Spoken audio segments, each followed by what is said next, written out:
මේ පාරෙන් ගියොත් බොල්ලස්කමට ඉක්මනට යන්න පුළුවන් නේද? ඔව්. ඔයා මේ පාර හරියටම දන්නවද? ඔව් ඔව්. ඔය ඉස්සරහින් තියෙන ස්කූල් ලේන් එකෙන් දාලා යමු. ෂෝට් කට් එකක්ද? ඔව්.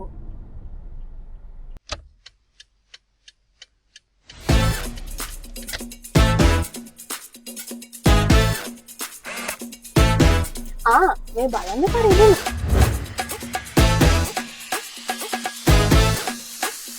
රත්පලාන අත්තිරිය මාර්ගයට මීටර් 100යි. බේකරි හන්දියට මීටර් 350. ගාලු පාරට කිලෝමීටර් 2යි. පර්චේසියක් $39,000 සිට මූලික ගෙවීම 40%යි. ඉතිරිය මාස 24 පොලි රහිතව ගෙවන්න. ඔයාගේ ඊළඟ ඉන්වෙස්ට්මන්ට් එකට හරිම ලොකේෂන් එක හරියටම තෝරගන්න. දැන්ම කතා කරමු.